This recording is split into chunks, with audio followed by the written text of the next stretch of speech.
Blog Talk Radio. Hello, and welcome to Leadership Strategies for Women Radio.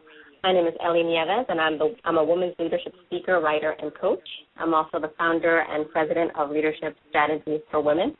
I work with and speak for companies, organizations, and associations that want to develop their emerging leaders into effective managers and executives. I also coach women who want to achieve more both personally and professionally.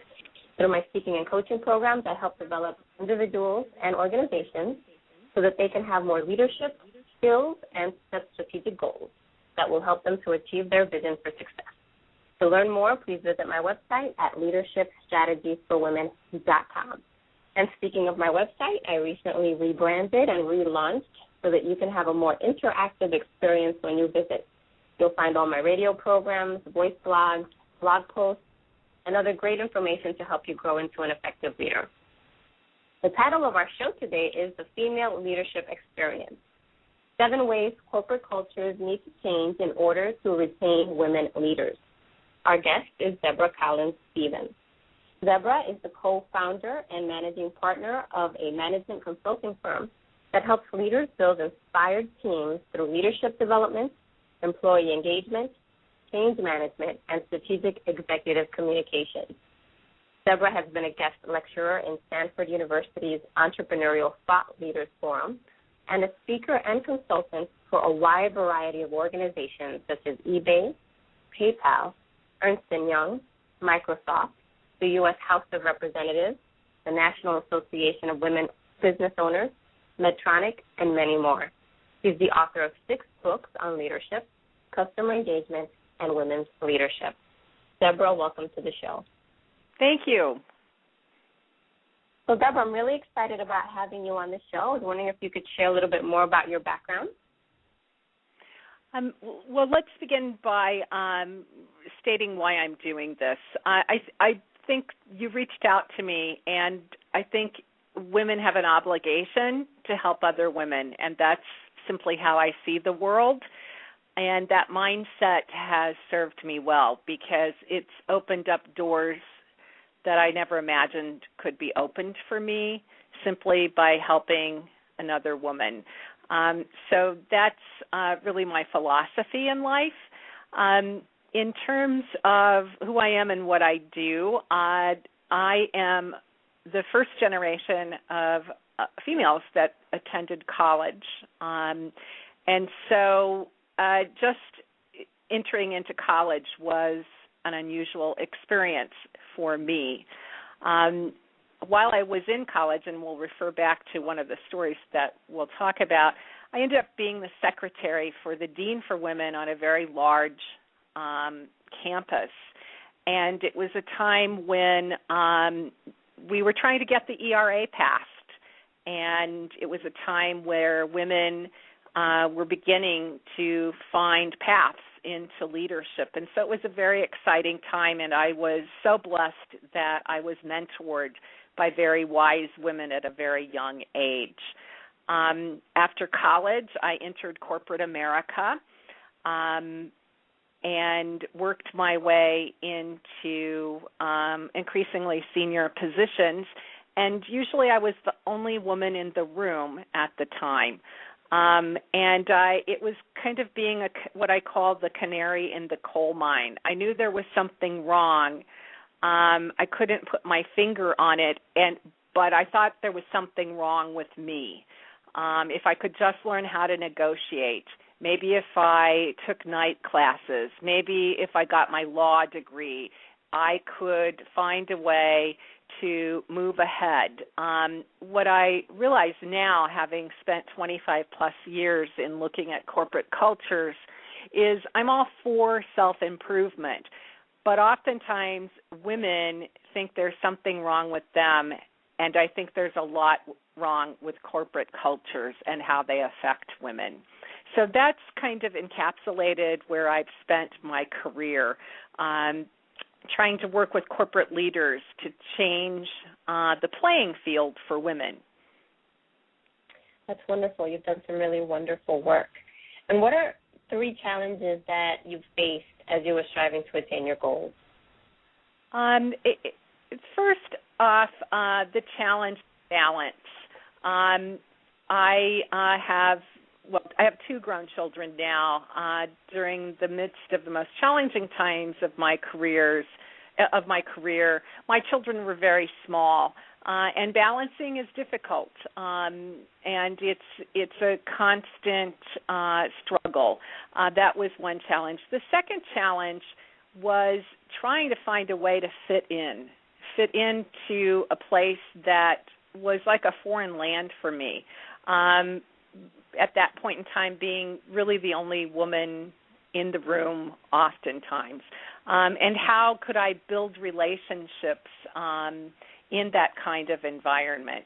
The third challenge for me was to not drop out, not continue to pursue a path I loved because of the obstacles.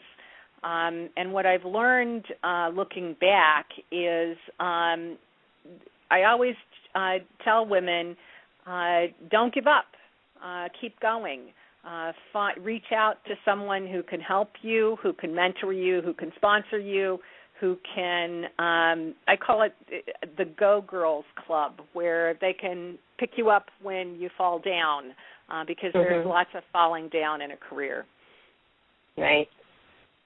Well, you wrote this really great blog post recently entitled The Female Leadership Experience, 7 Ways Corporate Cultures Need to Change in Order to Retain Women Leaders, which is the title of our program today. And you share a personal story of an experience that you had very early on in your career. Can you share that story with us now? Yes. I had been on a road trip for 15 days. In that 15 days, I've been in 7 cities. I flew back to our West Coast office, and there was a note lying on my desk questioning my expense account with what was meant to be a joke of, did I get my shopping habit in while I was in New York City.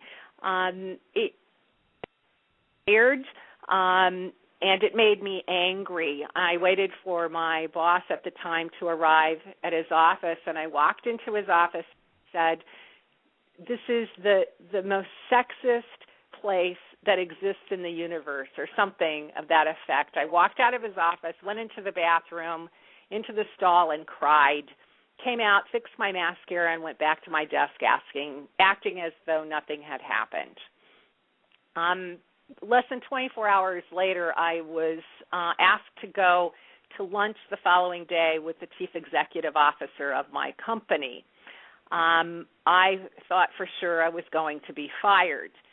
We went to lunch, and he proceeded to grill me as to why I didn't feel I fit in, what obstacles were in the way for me moving forward. And I thought, well, I'm just going to tell him the truth, and I did. And he listened intently, and he said, I agree with you, and I want talent. I don't care if it's male or female, as long as it's human. I want talent to grow here. And he asked my help in fixing the culture. And so it was really astonishing to me, and looking back, that's what put me on the career path that I have now, of looking at those cultures and how do we fix it for all people to do their best work, to reach their highest potential. That's wonderful. So can you share and can you walk us through the 7 ways corporate cultures need to change in order to retain women leaders? I'd be happy to give you an overview. These are my thoughts in terms of what I think needs to happen. Number one, we have moved on beyond mentorship into something that's referred as sponsorship, and that's what we need much more of.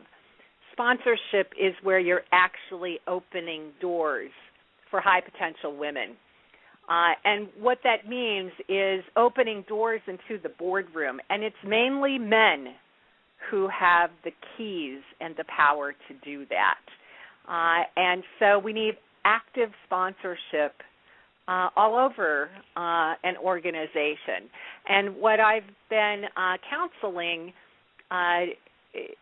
leaders is, you have an obligation to make that happen. And if it's not happening in your firm, your obligation is to ask why and to make it an imperative, a goal. The second thing is we really need to understand how powerful environments are. I give this example. It's an old example, but when Lee Iacocca returned to Chrysler, the first time that Chrysler failed, he smoked cigars. Guess what happened? Within 72 hours, everybody on his leadership team was smoking cigars. We model what leaders do. And so we actively need to seek out women and to put them front and center. And when leaders start doing that, it's amazing what can happen inside of a corporation. I think another thing is we need almost every large organization in the United States, and also outside of the United States, have what we're calling women's initiatives. And what we find, and I've spoken for a lot of them, and I've talked to other women leaders, and what I think it is, it's a pink ghetto. They're rarely funded. They rarely have an influential voice inside of the corporation. It looks great in an annual report, but they simply have no clout. And so I think we need to turn the corporate women initiatives into what I call a mouth that roars and soars, not because it's a nice thing to do or the right thing to do, but we know we have over 100 research reports that when a woman's in the room, it affects the bottom line in a very positive and major way.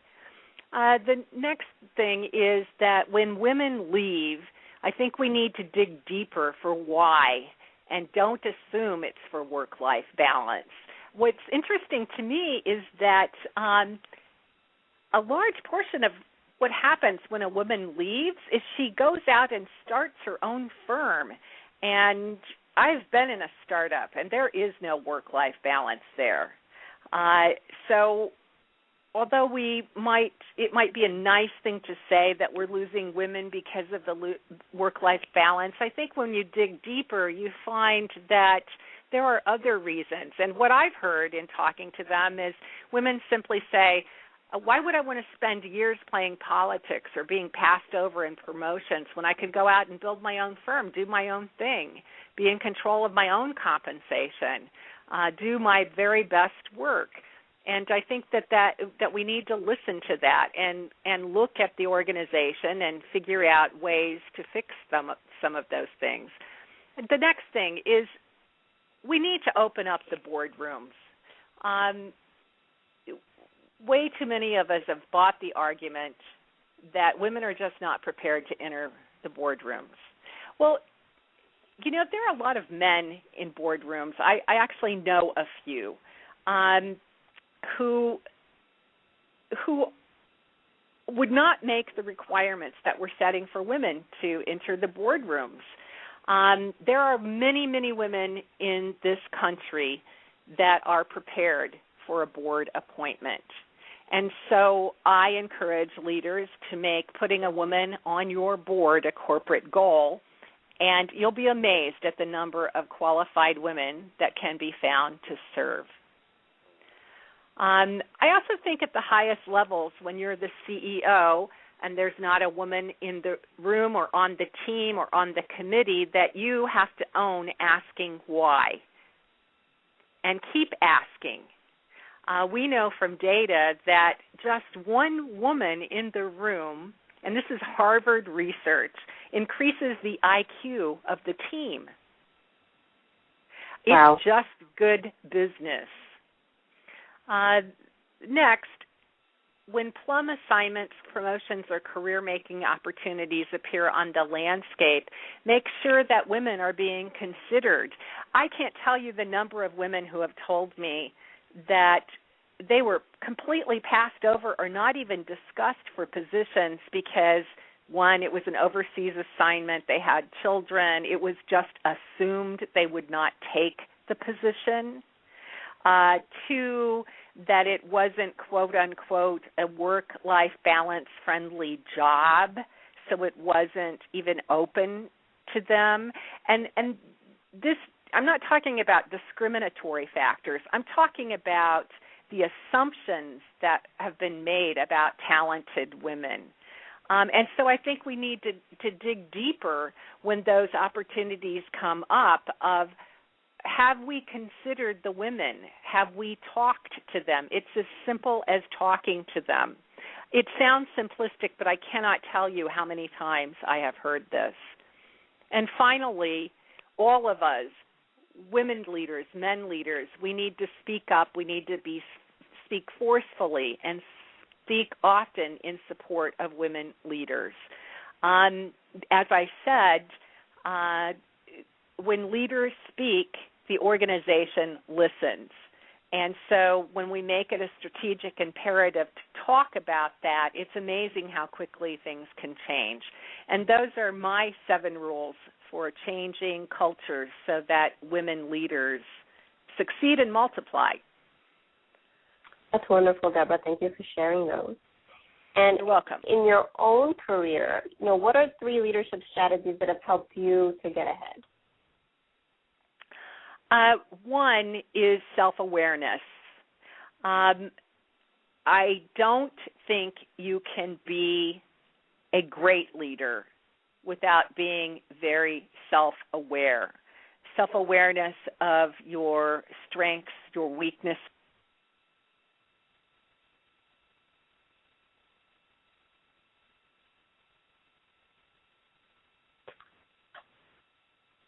Hello, Deborah? Sounds like we might have lost Deborah there for a while, so hopefully we'll get her back on the line. Deborah's been sharing some really great leadership strategies with us. She wrote a wonderful blog post entitled 7 Ways Corporate Cultures Need to Change in Order to Retain Women Leaders. And she's just spent some time sharing with us what some of those strategies are. Deborah, are you back on the line?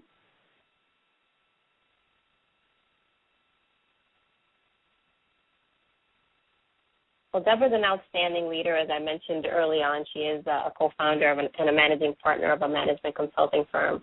So she spent quite considerable time working with some very top-notch companies and organizations, helping them to develop their women leaders and giving them a fresh new perspective, as she's been sharing with us today, on how they can create environments where women can thrive and succeed.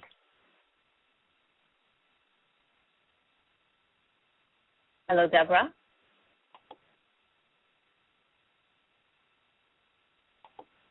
Deborah, if you could hear me, I can see you live on the line, but I'm not hearing you. Perhaps you can call back in.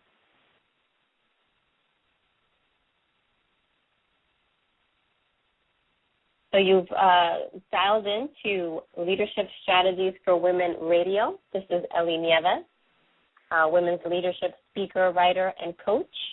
I am the founder and president of Leadership Strategies for Women. My passion is to inspire and motivate women to achieve their best. I love to speak for companies and organizations that are looking to develop their emerging leaders. And I love using Blog Talk Radio as a roadway to reach out to those who are looking to develop their leaders, as well as potential leaders who are looking to grow in their own leadership skills. Deborah? Hello, Deborah. Welcome back on the line. I'm sorry, I could hear you, but obviously you could not hear me. Yeah, I can hear you. That's okay. We have technical difficulties, but the wonderful thing is that we have you back on, and you were sharing 3 leadership strategies that have helped you get ahead in your career. Yes, the first one was self-awareness, which did I cut out, or do I need to repeat that? You should probably repeat it, yes. Okay. I think all great leaders develop self-awareness. It's something that I'm continually developing, and what that means is understanding your strengths and weaknesses, how you come across, what your effect is upon others. The second is, what kind of leader are you? And I'm not talking about style or brand. I'm talking about, why would anyone follow you? Have you inspired them to follow you? And that has a lot to do with being an optimistic leader. These are very uncertain times. And what people look to during uncertain times are people that they can trust, that have their interests at heart, that are ethical, that are humble, and understand what the realities are in our country today. And I think the third thing is to decide how you're going, I call this decide how you're going to play the game.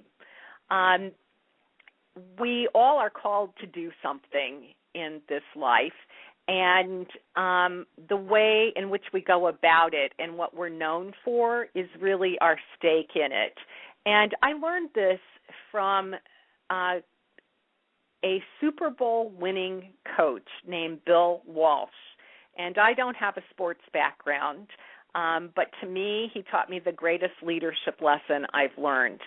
He believed that his role was to develop the best man that he could, and that man, as a result, would win football games. And so he talked a great deal about character and integrity and making a commitment to the community, more so than strategies and goals on the field. And that's really how he conducted his life. And what I've found is that's a commonality with all great leaders, that they take a true interest in people development, in the lives of those that they lead. So those are the three things that I would pass on that I've learned about leaders and leadership. That's wonderful. Now, Deborah, you're an author as well. Yes. Can you tell us about your book that you recently wrote that's entitled This Is Not the Life I Ordered, 12 Ways to Change Your Life and Your Work?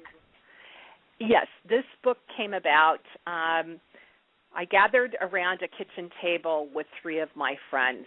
We were all, on paper, we looked like tremendous successes.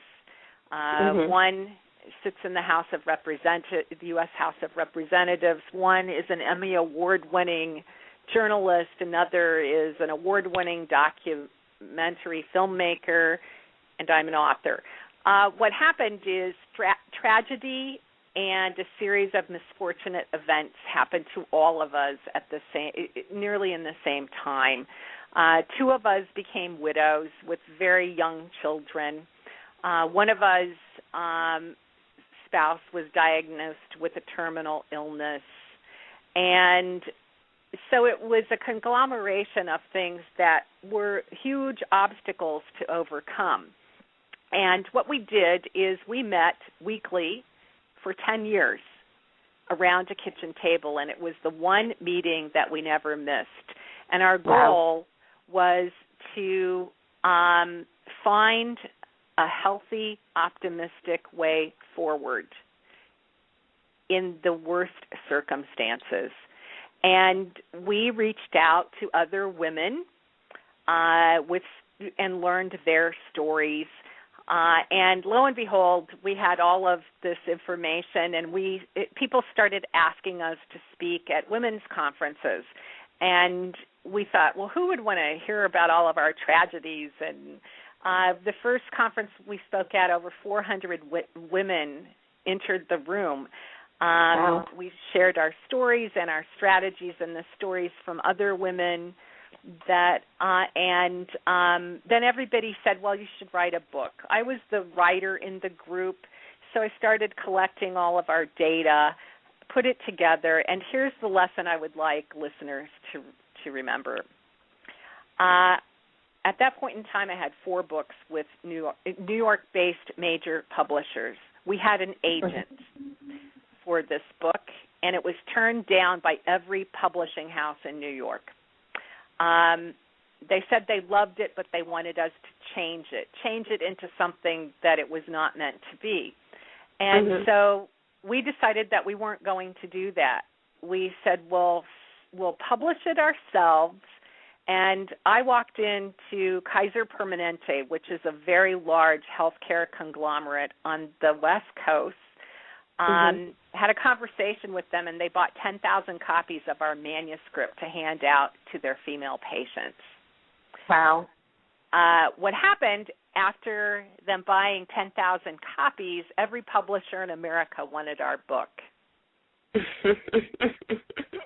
And so we tell women that never give up and hold steadfast to your beliefs. We didn't want to change what our book was.